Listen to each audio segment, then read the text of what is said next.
म यो महाभूकम्प यो महाप्रलय जाँदाखेरि म घरैमा थिएँ। सबै परिवारै घरमा थियौँ, अलि भित्र थियौँ, कोही माथि थिए, माथिको माथि नै अड्के, तलको चाहिँ बाहिर निक्लन पाएँ। यो यो यस्तो महसुस भयो बुझ्नु, एउटा चाहिँ अब जीवन बाँकी रहेन जस्तो। अब यो सम्पूर्ण पृथ्वीको अन्त्य जस्तो। र मलाई त यस्तो कल्पनामा यस्तो कल्पेछु कि तपाईँको यमराज 1000 माइल स्पिडमा भैँसी चढेर आएको, गटुर आएको, आवाज पनि त्यस्तै आयो। त यो यो यो यो एउटा जिन्दगीमा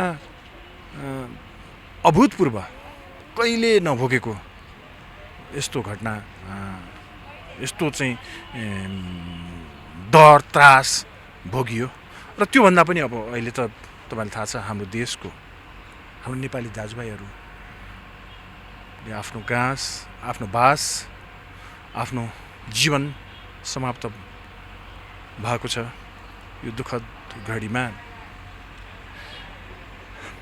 के भन्न सकिन्न, अरू के भन्न सकिन्न।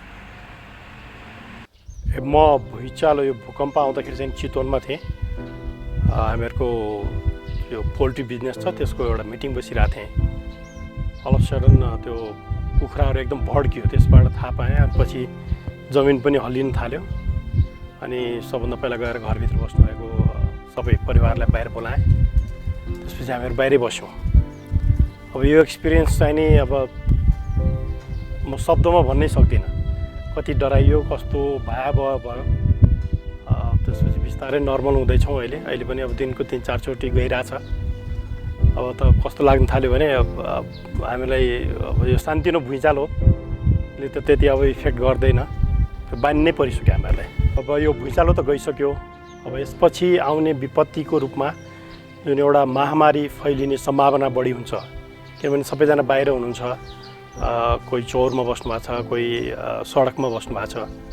त्यो यतिखेर चाहिँ नि सबैजनाले यो सेनिटाइज सम्बन्धी विशेष ध्यान दिनुपर्छ। होइन भनेदेखि महामारी रोग फैलिने डर हुन्छ।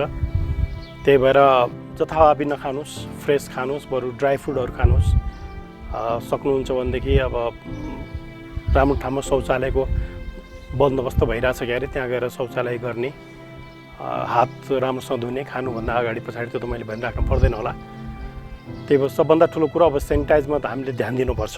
घरमै थिएँ भन्नाले घरबाट निस्किने क्रममा थिएँ। यहाँ ब्रिकुटी मण्डपमा त्यो पुस्तक मेला लागिरहेको थियो।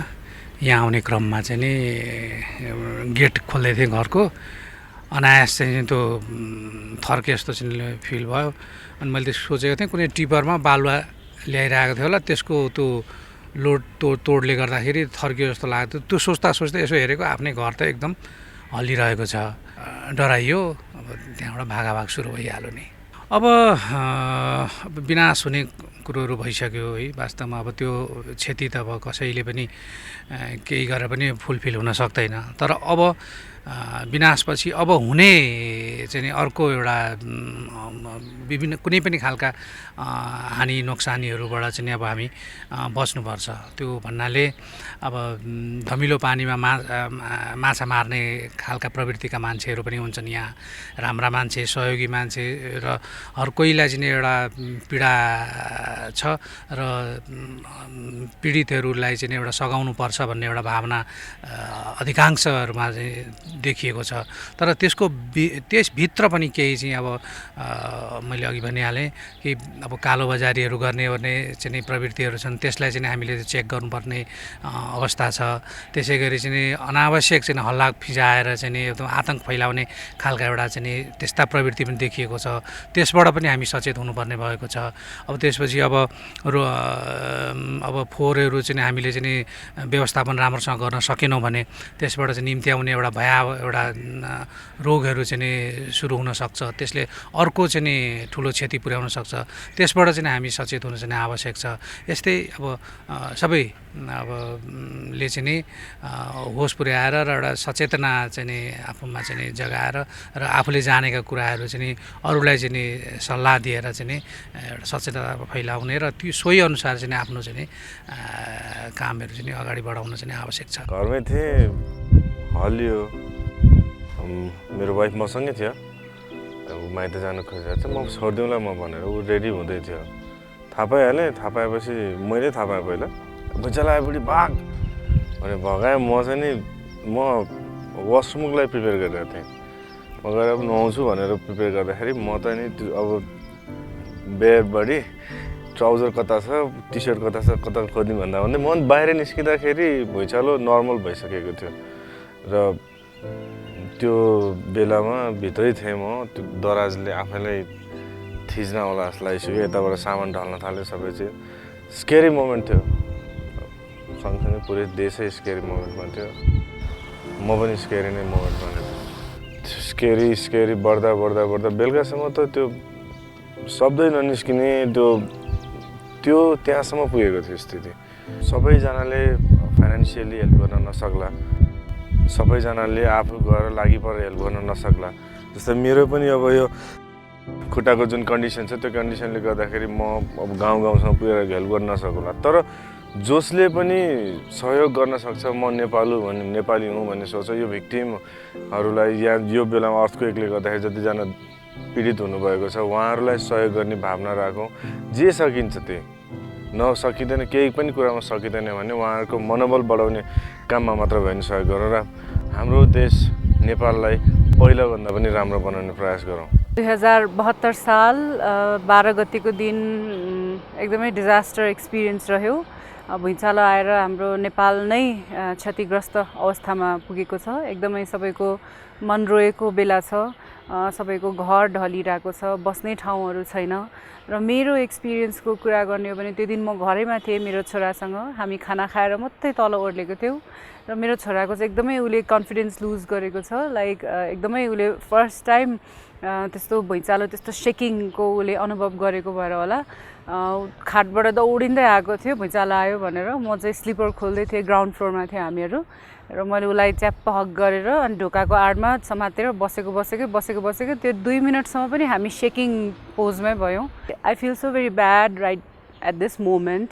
लाइक हामी सबैजना मिलेर चाहिँ एकजुट भएर यो टाइममा चाहिँ नेपाललाई कसरी अपग्रेड गर्ने र कसरी सबैलाई सहयोग भन्दाखेरि पनि हेल्प नभनौँ, यो टाइममा हेल्प भन्नु भन्दाखेरि पनि एक आपसमा सद्भावना माया बाँडेर चाहिँ हामी चाहिँ यो सिचुएसनलाई ओभरकम गर्नु छ।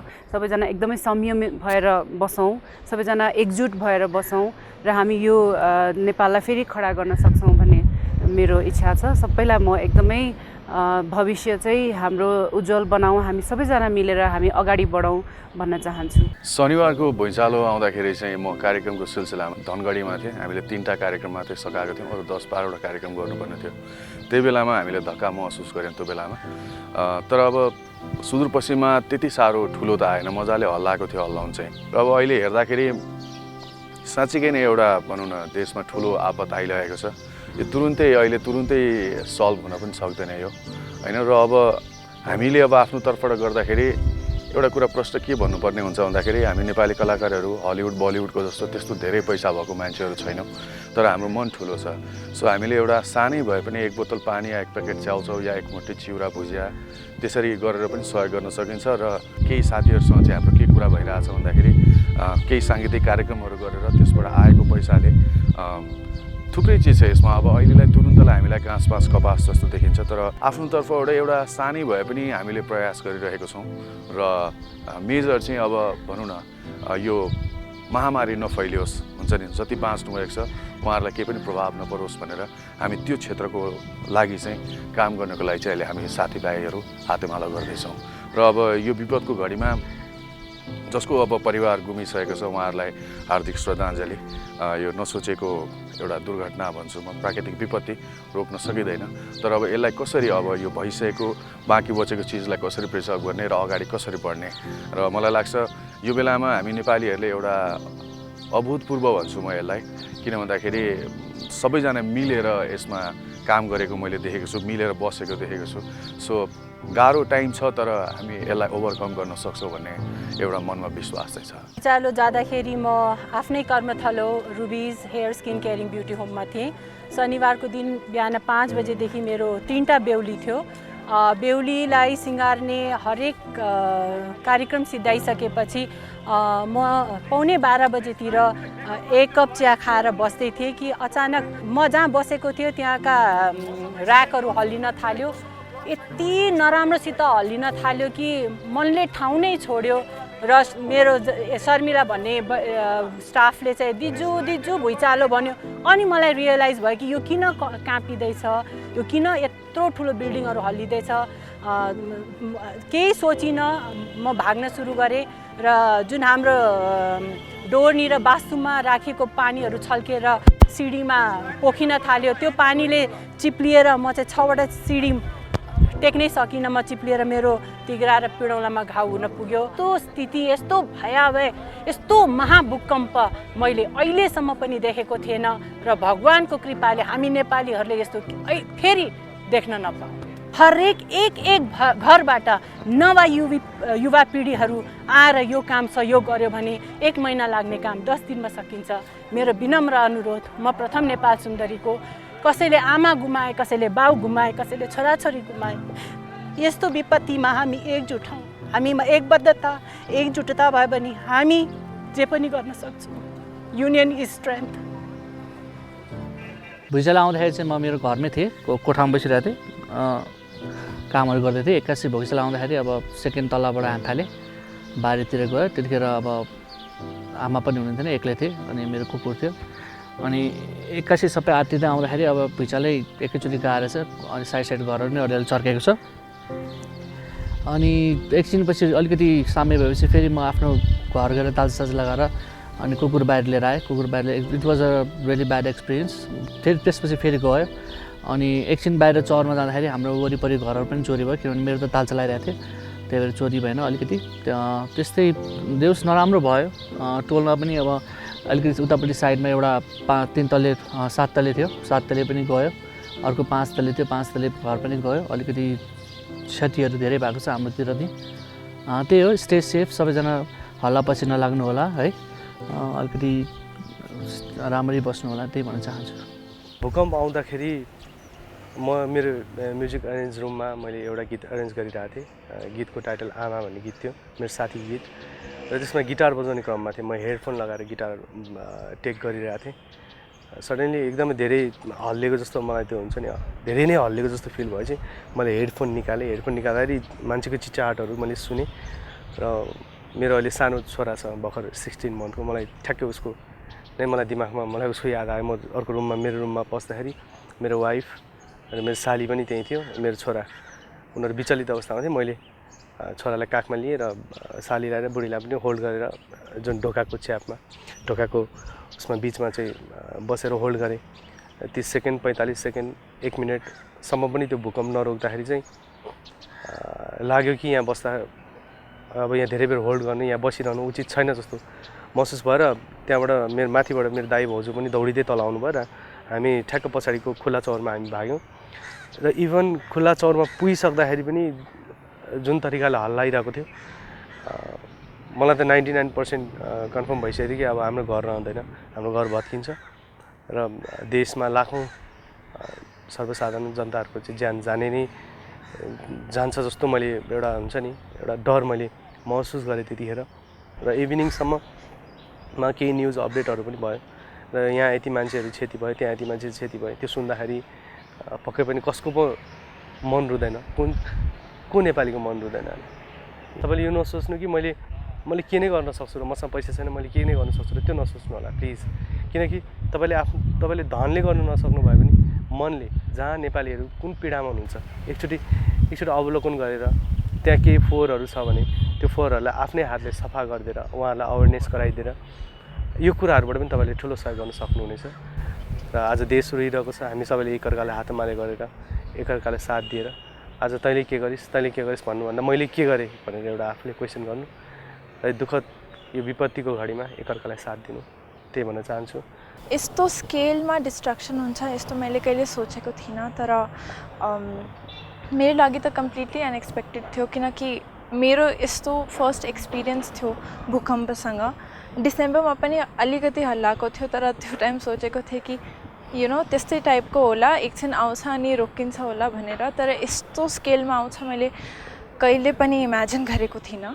अनि जब आयो भूकम्प तब म घरमै थिएँ, आफ्नै घरमा थिएँ अनि घरको माथिल्लो तल्लामा थिएँ। त भूकम्प आउँदाखेरि म यति कराउन थालेँ कि अब त्यो नेचुरली रिस्पोन्स आयो। म अब सन्तुलन राख्न सकिनँ, त्यो कारणले लडेँ पनि अनि चोट पनि आएको थियो अलिक त्यस्तै। तर त्यसपछि अब घरमा सानो भाइ छ मेरो अनि सबभन्दा पहिला त अभियसली उसैको चिन्ता भयो, त्यस्तै आफ्नो आन्टीको चिन्ता भयो, आफ्नो फ्यामिली मेम्बर्सहरूको सबभन्दा पहिला माइन्डमा आउँदो रहेछ। एकदमै मेन्टल टर्चरै भएको थियो त्यो 3-4 दिनमा, किनकि कहिले आउँछ भूकम्प केही थाहा छैन। जति सक्दो आफ्नो तर्फबाट प्लिज सबैलाई हेल्प गरिदिनुहोस्, यही अनुरोध गर्दैछु।